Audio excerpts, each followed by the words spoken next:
Sadaqallahul azim. Saya usaha untuk 3 hari saya tolong orang.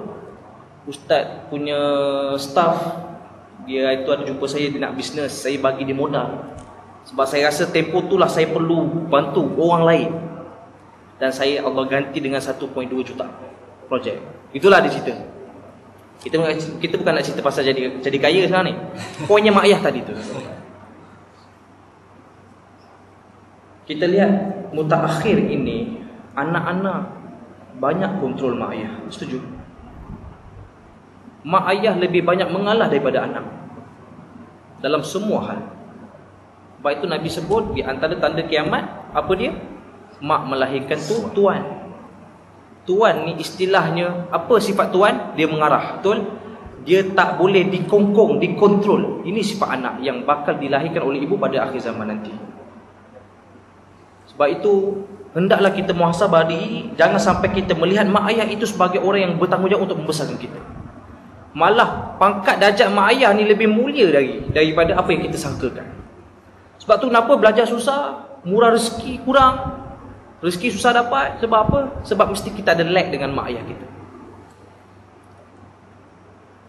Kalau boleh lepas daripada ini, sahabat-sahabat sekalian, seminggu ni wajibkan untuk mesti call mak dan ayah kita. Minta maaf, mak. Tak payah minta maaf. Ego besar. Contohlah kita ni dah bujang, dah dewasa, laki pula tu kan. Macam minta maaf ni agak macam skema betul lah. Tak boleh lah jenis watak soleh-soleh ni, mak. Assalamualaikum, mak minta maaf. Kalau tak pun gitu kita mampu buat benda yang dia seronok. Assalamualaikum, mak, khabar mak? Tengah buat apa tu?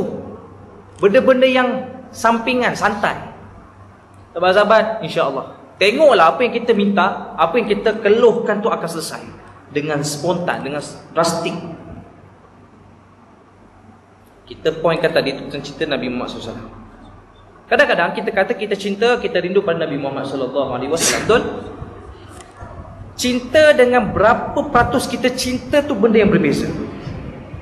Sebab itu kita nak pada malam ini rincikan lagi peratusan itu, untuk kita tahu hakikatnya kita cinta ke tak pada Nabi Muhammad SAW. Itu lebih penting. Sebab kadang-kadang hati kita ni banyak menipu kita. Akal kita sentiasa membohongi hakikat sebenar apa yang kita rasa dalam diri kita. Setuju? Yes. Contoh, nampak anjing, otak mula proses takut. Ya, anjing bahaya, garang, mati aku, dia kejar. Nampak? Hati pujuk, lek, tenang, lek, tak ada benda lah, tenang. Tapi peluh, muka merah, anjing lalu, lek, tenang, lalas lepas. Nampak? Hakikatnya takut, tapi hati membohongi perasaan takut tu.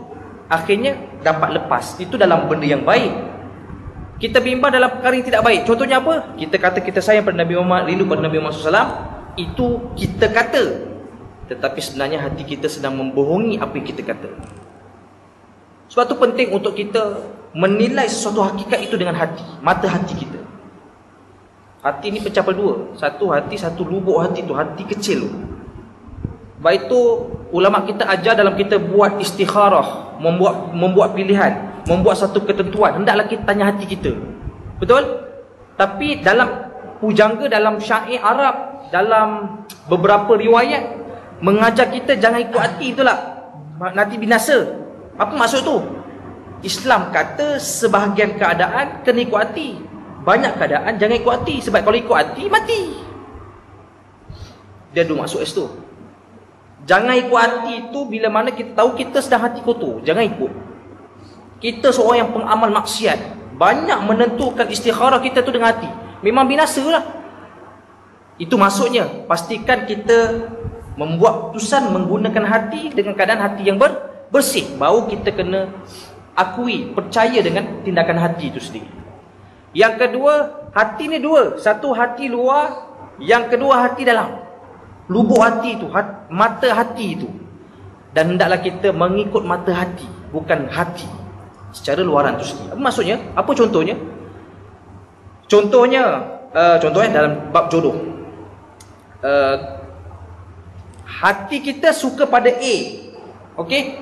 Tapi hati lubuk kita kata A ni Dia cantik, aku nak dia. Tapi hati kecil kita ada satu lagi berkata-kata, cantik tapi perangai tak berapa cantik.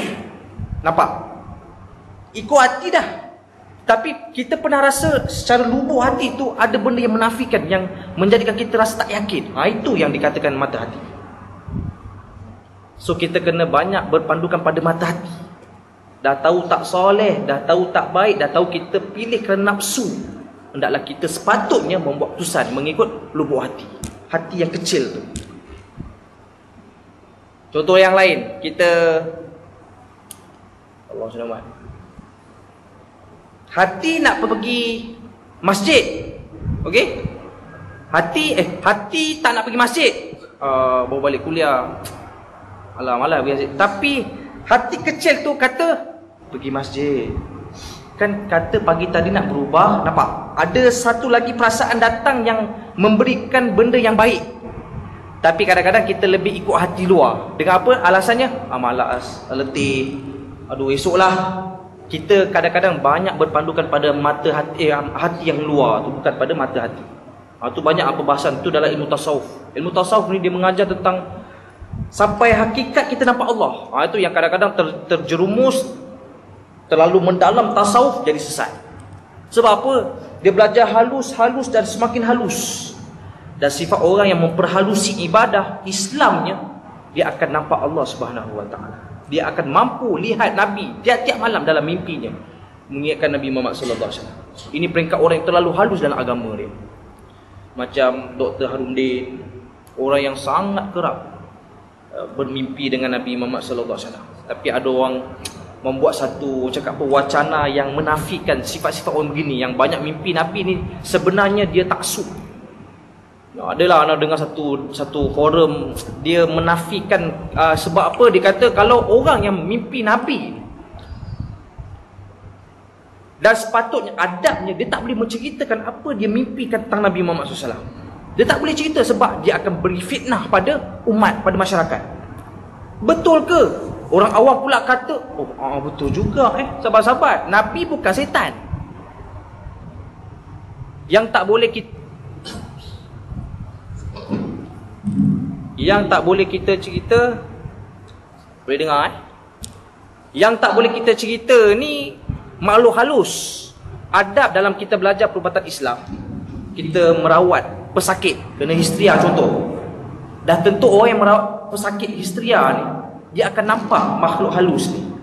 Dan adabnya dan syarat untuk mengamalkan perubatan Islam ni, dia memang tak boleh ceritakan apa dia nampak. Berlaku dekat Mesir dulu, ada seorang ustaz ni, dia memang sangat cakap apa, yang top lah dalam nak mengubat pelajar-pelajar yang kena histeria. Satu time tu ada satu lagi ustaz, dia panggil ustaz yang selalu berubat pelajar-pelajar Malaysia ni dekat Mesir tu untuk debat. Ingat lagi masa tu sebelum hari Jumaat, 3 jam program tu.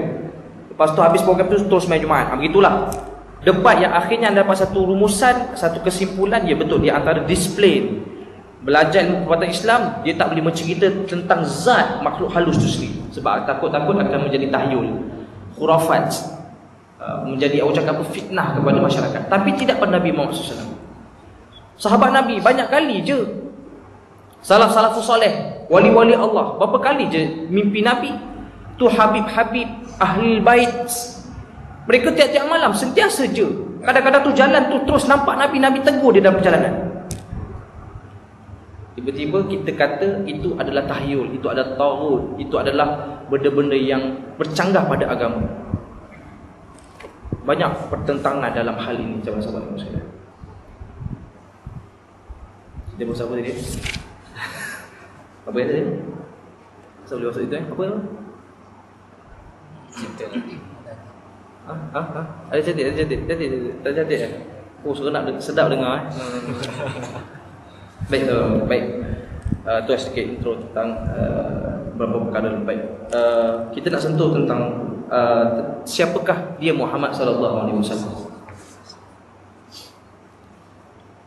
Macam kita sebut tadi beza di antara kita kenal cinta sayang pada Nabi dengan berapa peratus persen kita sayang cinta pada Nabi Musa.